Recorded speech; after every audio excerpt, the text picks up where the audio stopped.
یاد رکھیے کربلا کی یہ جو عزاداری ہے، اس عزاداری میں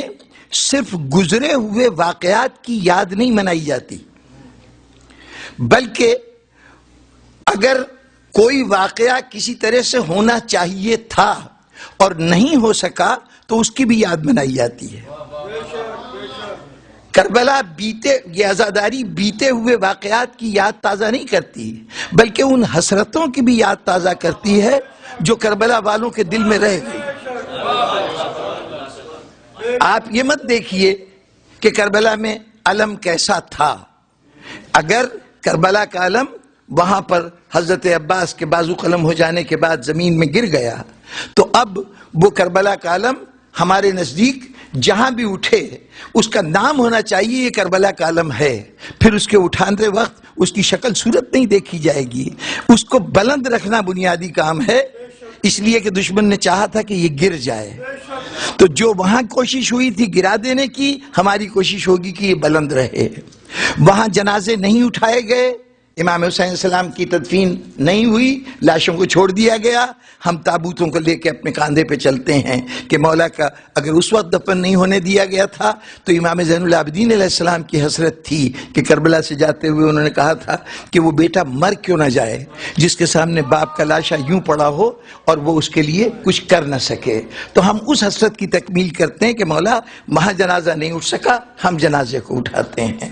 وہاں بچے پیاسے تھے، ہم جگہ جگہ سبیل لگا دیتے ہیں کہ بچوں کو پانی پلایا جائے، ہر پیاسے کی پیاس بجھائی جائے، کہ اگر اس دن سقائے کربلا کو پانی پلانے کا موقع نہیں ملا تو ہم اس حسرت کی تکمیل کرتے ہیں۔ اور اسی ذیل میں عرض کر دوں کہ مہندی پہ بہت زیادہ بحث ہوتی ہے، مہندی ہو یا نہ ہو، جناب والا اس سے بحث نہیں کہ حضرت قاسم کی شادی ہوئی تھی یا نہیں ہوئی تھی، یہ ایک تاریخی مسئلہ ہے، اس میں کوئی بھی نقطہ نظر ہو سکتا ہے، دونوں باتیں قابل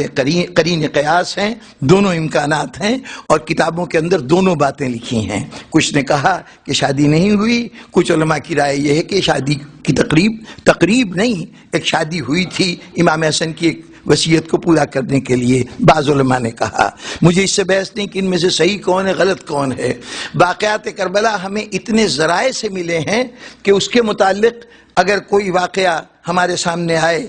واضح طور پر وہ منصب امامت کے خلاف نہ ہو، واضح طور پر وہ مقصد حسین کے خلاف نہ ہو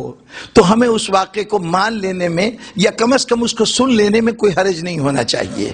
برداشت اتنی ہو کہ اگر وہ واقعہ ہمارے نقطہ نظر کے مطابق بظاہر صحیح نہیں ہے، میرے پاس جو حوالے یا شہادتیں ہیں ان کے روح سے واقعہ درست نہیں ہے، تب بھی جو بیان کر رہا ہے اگر اس کے پاس کوئی ایک جواز ہے، کوئی ایک حوالہ موجود ہے تو اسے حق دیجئے کہ وہ واقعے کو اس طرح سے بیان کرے، بشرطے کہ وہ مقصد حسینی کے خلاف نہ ہو،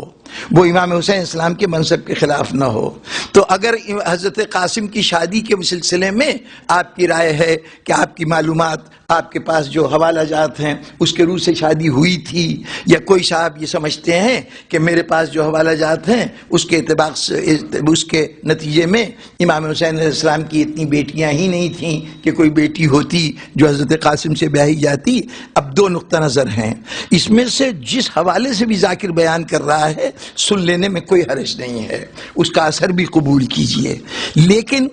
اس بحث سے قطع نظر اگر کہیں مہندی برآمد ہوتی ہے تو اس پہ پریشان ہونے کی بات نہیں کہ یہ تو عرب میں نہیں ہوتا تھا، باقی سب عرب میں کب ہوتا تھا۔ مسئلہ صرف اتنا ہے کہ ایک ماں یہ اپنے بچے کے لیے کیا تمنا نہیں رکھتی کہ کاش یہ بچہ جب بڑا ہو بالغ ہو تو میں اس کا سہرا دیکھوں، اس کی شادی کروں۔ شادی ہو یا نہ ہو یہ تمنا تو ماں کے دل میں ہو سکتی ہے۔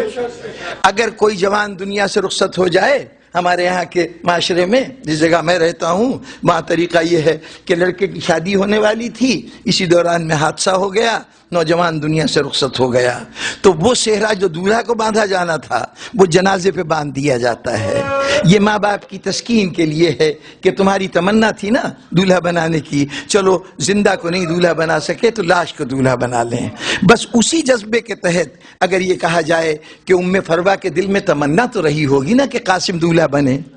بنا یا نہیں بنا اس سے بحث نہیں، ماں کی تمنا تو ہے، تو ہم مہندی لے کے آتے ہیں جو ہمارے نزدیک شادی کے طور طریقے ہیں، اس کے اعتبار سے لے کے آتے ہیں کہ شہزادی ہم یہ آپ کے اس خوشی میں جو ہونی چاہیے تھی نہیں ہو سکی، تو آپ کے دل کی ڈھارس کے لیے ہم یہ عمل کر رہے ہیں۔ چونکہ کربلا حسرتوں کی بھی یادگار ہے،